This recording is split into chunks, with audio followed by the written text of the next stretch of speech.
Francisco Vieira, consultor e professor convidado da AES Business School, é licenciado em Engenharia Mecânica pelo Instituto Superior Técnico em Lisboa. Iniciou a carreira como oficial engenheiro no Exército em 1982, depois de concluir a Academia Militar. Em 1992 ingressou nos quadros da Mobil Oil, onde dirigiu os departamentos de compras e de engenharia em Portugal e em Espanha. Mais tarde, já na BP, assumiu as responsabilidades comerciais na área dos combustíveis. Entre 2000 e 2005 foi diretor de operações da BP Espanha, com base em Madrid. Assumiu posteriormente funções internacionais na área da segurança e ambiente para toda a região da Europa, bem como a direção do Departamento de Logística de Combustíveis para a Península Ibérica. Foi presidente e administrador delegado da BP Portugal entre 2010 e 2013. Depois prosseguiu a carreira como independente.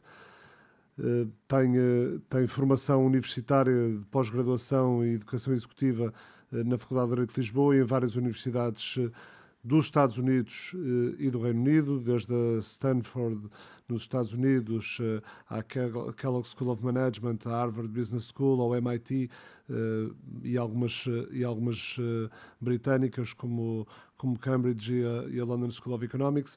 Atualmente é consultor e professor convidado da AES na área das operações, inovação e risco e dirige o Programa de Gestão Avançada sobre o setor energético. É presidente do Conselho Consultivo da Unidade de Reservas Petrolíferas da Entidade Nacional para o Setor Energético. Francisco Vieira.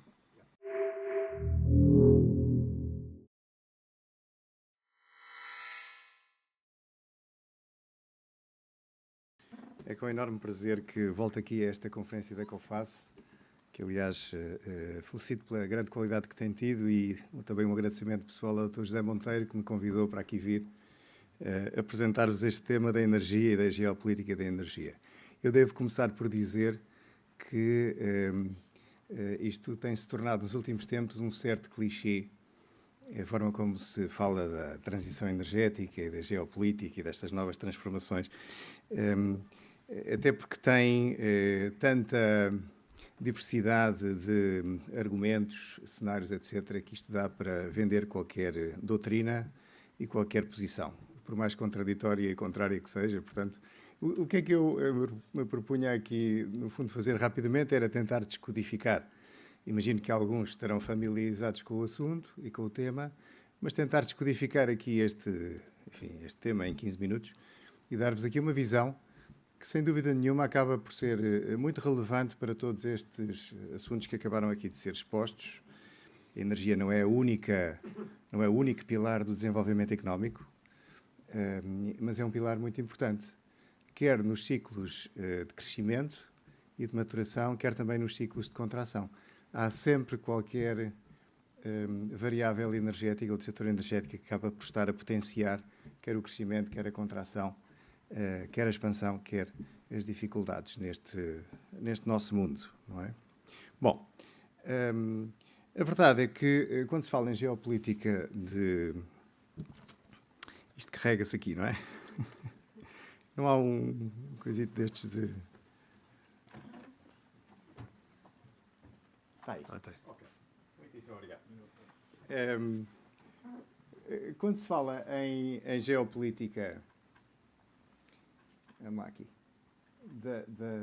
Da energia, eu acho que a ideia fundamental que está aqui subjacente é o facto de nem todos os países disporem das mesmas fontes energéticas para alimentar o seu crescimento e a sua sobrevivência. E há outros que têm demasiados, mas que estão muito longe dos centros de consumo. E, portanto, há aqui sempre um trade-off e uma preocupação importante entre quem não tem e tem que assegurar o seu abastecimento e quem tem demais e tem que, no fundo, concorrer para colocar o seu produto junto dos que precisam. E quando isto se espalha por uma geografia que é global, temos a geopolítica, não é? Basicamente, enfim, evidentemente que a geopolítica tem outros conceitos e outro significado. O que é que queria basicamente explicar-vos, porque acho que esta é, digamos assim, a base de toda e qualquer conversa, quer sobre cenários energéticos, quer sobre geopolítica da energia, que é, no fundo, considerar a existência de 3 vetores aqui, que são facilmente compreensíveis, penso eu, e que determinam na sua combinação toda esta complexidade e toda esta, enfim, toda esta construção de cenários a que nos vamos habituando. Não é? Por um lado, aquilo a que nós chamamos as fontes primárias de energia. O que é que na natureza, o que é que a natureza nos oferece para poder, no fundo, converter em formas utilizáveis de energia? Não é? Desde os combustíveis fósseis, desde os hidrocarbonetos, agora um pouco demonizados, por razões compreensíveis. Evidentemente, eu não precisei de fazer nenhum disclaimer inicial, porque na apresentação se percebeu que eu sou uma pessoa que venho do mundo do petróleo e do oil. E, portanto, não vos escondo que tenho um background um pouco biased, mas também entendo que o mundo evoluiu significativamente e que aquilo que nos trouxe bastante progresso e desenvolvimento não foi a custo zero. Houve side effects, houve efeitos paralelos que hoje se demonstram que precisam de ser geridos e acautelados. E, portanto, é perfeitamente natural que nos próximos 100 anos o petróleo não terá o mesmo papel que teve nos últimos 100. Okay? Bom, portanto, primeira, entendermos um pouco de onde é que vêm, basicamente, as fontes energéticas no nosso planeta. Não é? Até agora, claramente, em grande maioria esmagadora, os hidrocarbonetos, e, a partir daqui, evidentemente, que todas as fontes, algumas são muito conhecidas, as barragens, a forma de obter eletricidade através digamos assim, da energia das barragens, da água nuclear e agora estas ditas renováveis, sobretudo a solar e a eólica, para além da biomassa também, que tem uma enorme importância, e os próprios biocombustíveis e outras formas. Isto são aquilo que a natureza nos dá. Okay? Pois, como é que isto na prática é transformado para poder ser usado e para poder, no fundo, acrescentar valor à atividade económica e ao progresso da humanidade? Não é? E é aquilo que chamo, basicamente, as formas de energia. Claro que a eletricidade tem aqui um papel um pouco dúbio, porque a eletricidade, para além de ser uma forma final de energia, é também uma forma intermédia, porque eu posso produzir eletricidade através de uma barragem ou através de uma central de ciclo combinado a gás natural, mas depois essa eletricidade vai acionar máquinas numa indústria, vai acender as luzes lá de casa, enfim, dar aquecimento, etc. Não é? Mas a eletricidade tem aqui um papel mais intermédio do que propriamente como forma final. De qualquer das maneiras, digamos assim, nós precisamos daquelas fontes todas naturais, precisamente para poder transformá-las nestas formas de energia que vêm aqui. Não é? E, combinando estes dois vetores, por um lado as fontes primárias, por outro lado as formas de energia, numa panorâmica global, no mapa mundi, temos a geopolítica. Porque nem todos os países, nem todas as regiões conseguem aceder ou ter o mesmo tipo de fontes, nem todos produzem o mesmo tipo de energia, nem todos acedem ou necessitam da mesma forma de utilizar a energia.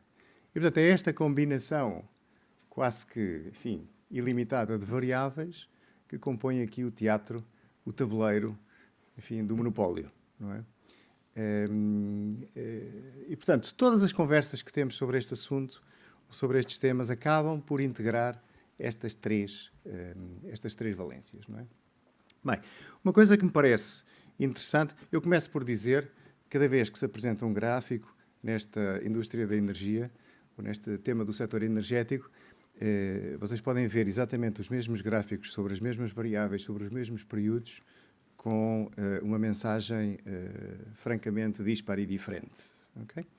E, portanto, eu não estou a dizer que esta é uma verdade absoluta. Há, evidentemente, cenários que se traçam. Quando estamos a falar de dados reais do ano ou do passado, aí não há grande problema. Quando estamos a falar de projeções para a próxima década, para os próximos 20, 30, 40 anos, aí é onde começa a conversa, digamos assim, a derrapar. Não é? Eu tento trazer-vos aqui aquilo que me parece ser uma visão mais ou menos consensuada. Ainda que admito que possa haver quem pense diferente ou quem tenha feito análises diferentes. Não é? O que é que me parece que é muito importante referir quando falamos neste tema da geopolítica da energia? Como é que é constituído hoje o mix destas tais fontes primárias que vos disse no mundo? O que é que o mundo usa para poder produzir a sua energia? E qual é a perspectiva, enfim, para não ser muito para não entrar aqui num jogo muito de fantasia, qual é a perspectiva para os próximos 10 anos, que é uma coisa que ainda relativamente se pode produzir, se pode prever com alguma, enfim, com alguma precisão. Não é? Vocês o que veem ali naquele pequeno gráfico, basicamente é dizer, bom, as fontes fósseis continuam a ser, são ainda, digamos assim, a grande fonte energética do nosso planeta, vão continuar a sê-lo, ainda que com uma tendência decrescente, é evidente, nos próximos 10 anos, 12 anos. E há, logicamente, que um reforço aqui daquilo que chamamos renováveis. Aqui, nestas renováveis estão incluídas as hídricas e, portanto, não só apenas o solar e a eólica, como tradicionalmente se associa ao termo renováveis. Não é?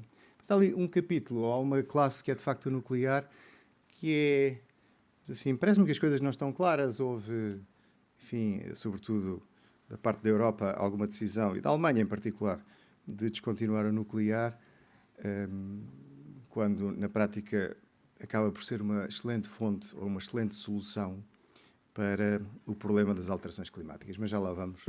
Tem também os seus trade-offs e as suas desvantagens. Isto não são tudo coisas positivas apenas. Okay? E onde é que vai crescer, nos próximos 10 anos, onde é que vai crescer o consumo energético? Não há aqui novidade nenhuma, penso eu, para ninguém. Mas isto tem muito a ver com a zona do globo, a zona do planeta onde se vai produzir um crescimento mais substancial da própria energia. E, portanto, não é, com certeza, surpresa para ninguém reparar que a China vai claramente liderar, tem sido e vai continuar a ser o motor da economia, e a economia cresce com, fundamentalmente, o fornecimento de energia. A grande notícia é que já não é necessária tanta energia para cada unidade de crescimento de produto interno como era há 20 ou 30 anos. E, portanto, por isso é que fizemos um grande progresso naquilo que se chama a eficiência energética. Não precisamos de tanta energia para promover uma unidade de crescimento em PIB. Mas é verdade que crescimento sem energia não há. E, portanto, é normal que o perfil do crescimento da energia siga também o perfil do crescimento económico a nível global. Portanto, enfim, basicamente o que temos aqui é claramente um crescimento a leste, quer na China, quer na Índia, e, enfim, um mundo, que eu diria o mundo da OCDE, que não é apenas geograficamente o mundo ocidental, mas que se identifica com o hemisfério ocidental, acaba por estar, basicamente, com crescimentos muito moderados. Já se percebeu que não vamos entrar em nenhuma depressão, mas que os níveis de crescimento que esperamos são mais modestos. E, portanto, do ponto de vista energético, também esperaremos que as necessidades de consumo energético nesta parte do mundo sejam mais modestas do que no outro lado. Bom, como vos disse, também associado a esta ideia de geopolítica está fundamentalmente a ideia da dependência energética dos países. Por dependência energética, quero-me referir ao facto de um país, uma região ou uma coligação, na prática, poder dispor de toda a energia que necessita para as suas necessidades internas. Não é? E, portanto, o que nós dizemos é, bom, há países que, de facto, se autossatisfazem a si próprios e há muitos países que não se satisfazem a si próprios. Enfim, já vos mostro ali concretamente a situação de Portugal, mas, obviamente, nós não temos fontes energéticas das que ainda precisamos para poder alimentar a nossa economia e o nosso crescimento. Já vamos tendo algumas, sobretudo quando se começa a produzir eletricidade com sol e vento. Aliás, estamos aqui nos dias bastante ventosos. Portanto, são dias, não me admiro nada que amanhã ou depois possa surgir no jornal uma notícia de que nos últimos 3 dias conseguimos assegurar o fornecimento de eletricidade a Portugal apenas com recurso a fontes renováveis. Coisa que é verdade. Se há sol e se há vento, alguns dias, e se há barragens, alguns dias vamos conseguir. Mas, evidentemente, são poucos dias durante o ano, temos que encontrar aí uma solução que nos permita, de facto, tê-los mais prolongados ao longo do ano. Não é? Bom, qual é a mensagem aqui que vos queria dizer? Bom, a mensagem também penso que é relativamente conhecida por todos, simplesmente para reforçar. Bom, a grande mensagem aqui, basicamente, o que se vê são, para cada um dos continentes, relativamente a 3 referências, 1990, 2010 e 2030, a situação do ponto de vista de autonomia energética por parte de cada um destes continentes. Portanto, a grande mensagem é de que os Estados Unidos, tradicionalmente dependentes do ponto de vista energético, passam a ser autónomos, passam a ser independentes, não precisam de importar nenhum tipo de energia a partir de 2030, ou talvez um pouco antes. A Europa, cada vez mais dependente. A Europa não tem meios, enfim, tem alguns meios, algumas fontes energéticas, mas muito escassas relativamente àquilo que são os consumos que necessitam. E vamos a China cada vez mais dependente, sobretudo porque, não tendo também esses meios ou essas fontes primárias, acaba por ter um consumo que vai crescendo cada vez mais. Portanto, esta é basicamente a mensagem relativamente às dependências. É claro que depois não vale a pena sequer falar aqui no Middle East, no Médio Oriente, que está cada vez mais com superávit e continuará, porque aliás o petróleo não vai deixar de ser usado pelo facto de se esgotarem as reservas, como já hoje todos sabemos, não é? Vão ficar muitas reservas debaixo de terra e, enfim, a sociedade e o mundo vai procurar outras fontes, não porque faltem as anteriores, mas porque entende que estas têm já um preço elevado, do ponto de vista sustentável, social, ambiental, etc. Não é? Portanto, está claramente aqui assim, uma alteração da geopolítica, desde logo porque os Estados Unidos, há 20 anos, altamente interessados, criticamente interessados na situação do Médio Oriente, deixam, a partir do momento em que são basicamente independentes, de o fazer. Ainda que todos assistimos hoje à situação do Irão, à situação dos Estados Unidos com o Irão, as tensões, etc., que, para além de toda a geopolítica que não tem que ver com a energia, Israel, aliados, etc., tem muito a ver também com, evidentemente, o acesso às fontes que ainda são muito necessárias para os Estados Unidos e para o Bloco Ocidental. Não é? Bom, dependência energética na Europa, falei-vos nisto, simplesmente regressar aqui um pouco aos dados mais concretos dos países. Nós estamos, enfim, Portugal está aqui com cerca de 70 e poucos % de dependência energética. Isto significa que conseguimos ter 30% ou 28% dos recursos que necessitamos, não é? Ou seja, os outros 72% temos que os comprar fora, não é? E alguns perguntarão, bom, mas então nós não produzimos 60% de eletricidade já com fontes renováveis, etc. Sim, é verdade, simplesmente a eletricidade não é tudo na energia. É uma coisa muito importante. Na Europa, quando se fala em energia, é sinónimo de eletricidade. Mas no mundo, numa perspectiva global, a energia é bem mais do que a eletricidade e tem, desde logo, uma componente importantíssima que é o transporte e que ainda não funciona a eletricidade. Funcionará, enfim, crescentemente, mas hoje em dia funciona fundamentalmente com base em fontes de fósseis e, portanto, isso significa em grande parte esta dependência energética. Todos os combustíveis fósseis que na prática queimamos em Portugal, para que os nossos carros, aqueles que ainda não tenham elétrico, possam funcionar, são importados, não é? Enfim, e há também bastante aqui para nós, que ninguém nos ouve. A maior parte da eletricidade que nós produzimos em Portugal ainda vem do carvão. Está escondido, assim não está muito visível, mas acaba por ser, no fundo, a nossa fonte principal de produção de eletricidade, do perfil básico, da carga base. E, portanto, tudo isso é importado, tudo isso acaba por nos tornar cada vez, ou ainda muito dependentes. Evidentemente que a perspectiva é, obviamente, de melhorar esta dependência e, portanto, à medida que vão penetrando mais as fontes renováveis, com certeza que a dependência energética vai diminuindo.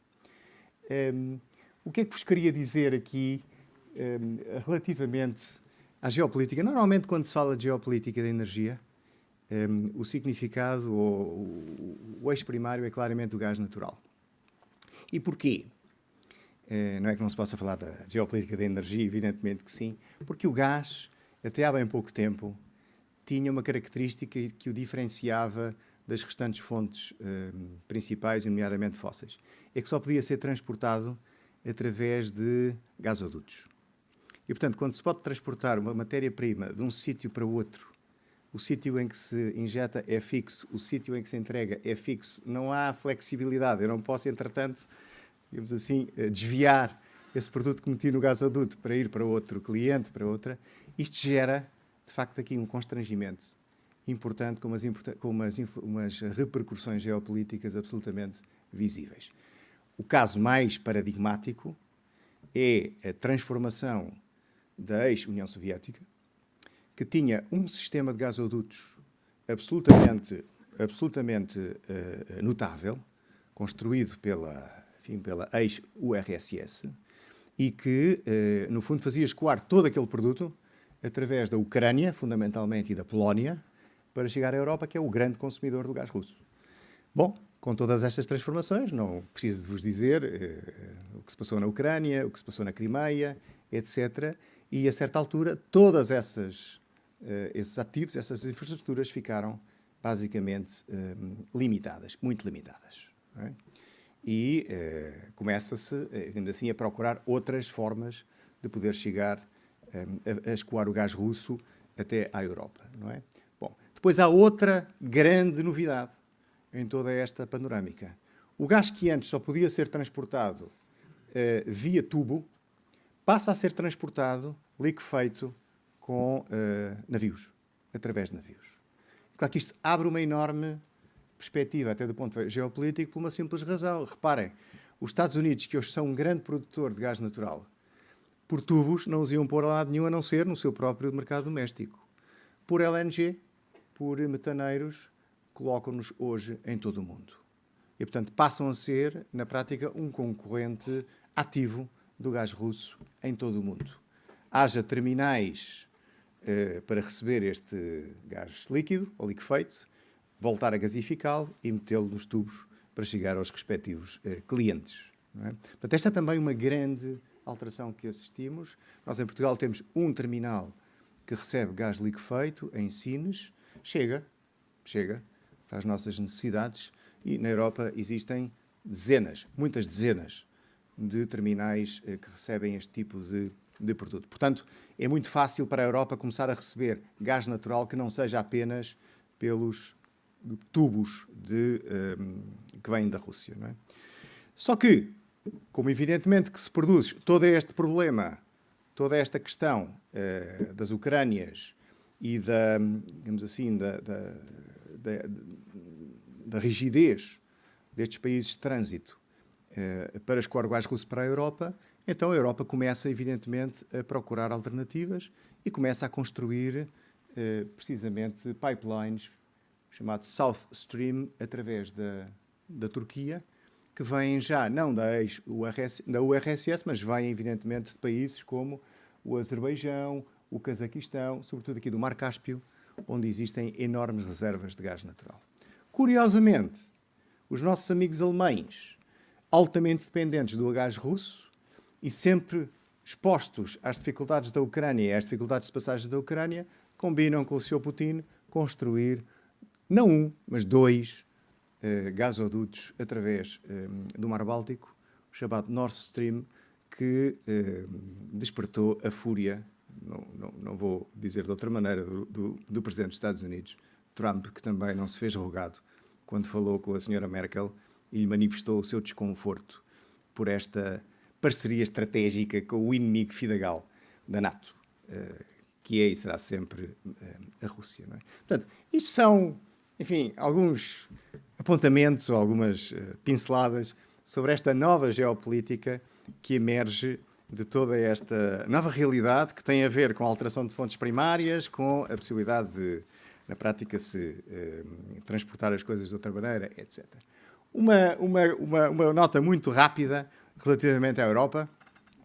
Portanto, a palavra-chave na Europa, relativamente à transformação do paradigma energético, é eletrificar, eletrificar, eletrificar. Em todos os níveis.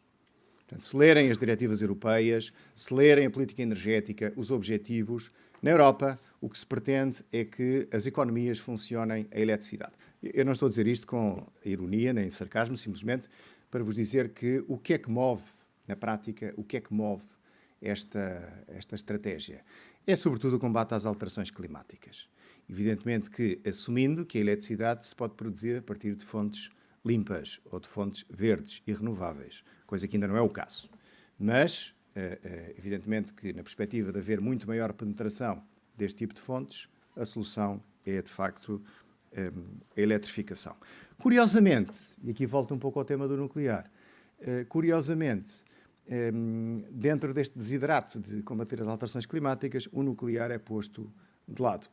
Posto de lado pela Alemanha, pela França não, evidentemente, e seguramente que a França terá como, assim, pilar da sua estratégia energética a continuidade pela utilização da via nuclear. Não é?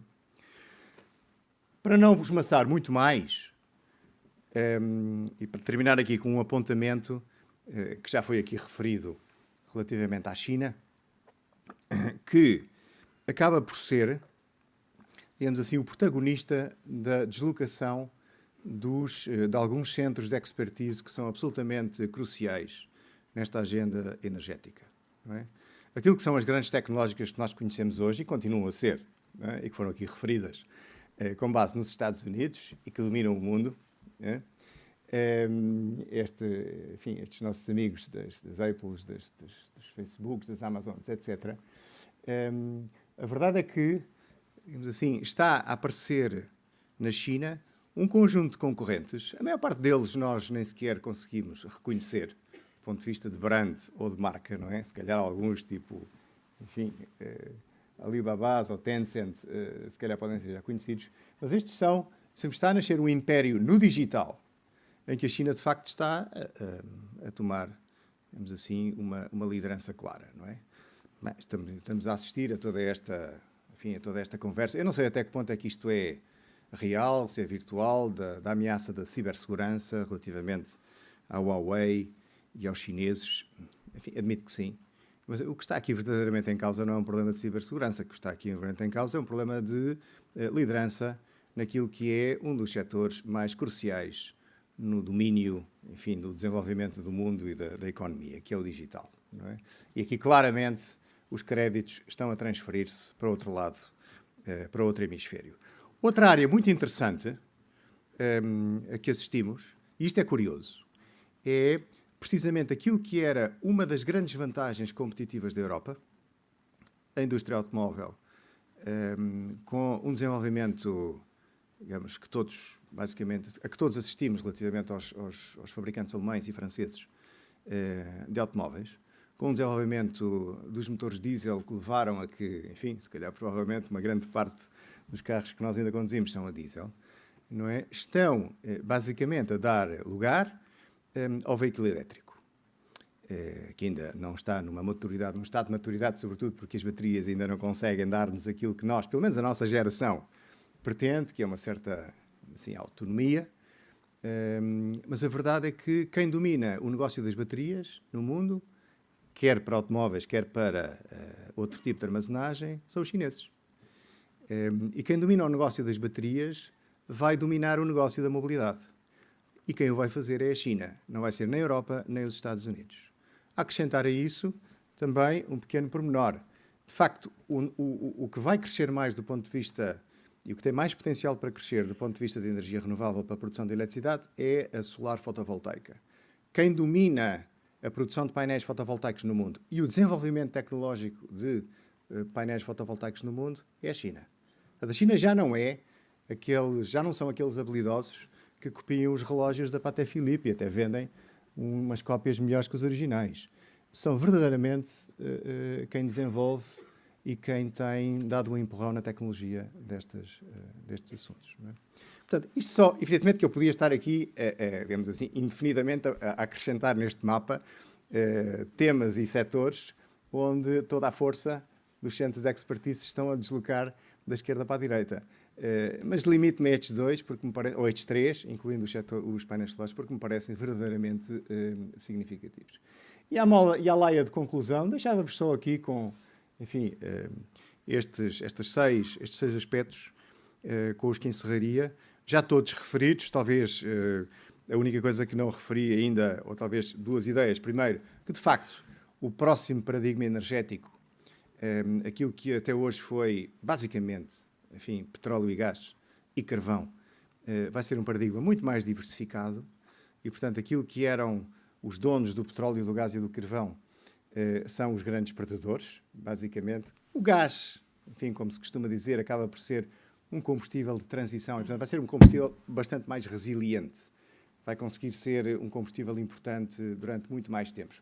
O carvão e o petróleo vão claramente entrar numa fase descendente, portanto, os países, geopoliticamente falando, que tinham esse poder, vão deixar de o ter, e quem vai, de facto, ganhar são os países que passam a dominar as tecnologias da mobilidade elétrica, das baterias, enfim, e todas as fontes, basicamente, renováveis de energia. Não tenho muito mais para vos dizer, agradeço, enfim, a vossa atenção e depois, se quiserem fazer alguma pergunta, terei todo o gosto em responder. Muito obrigado.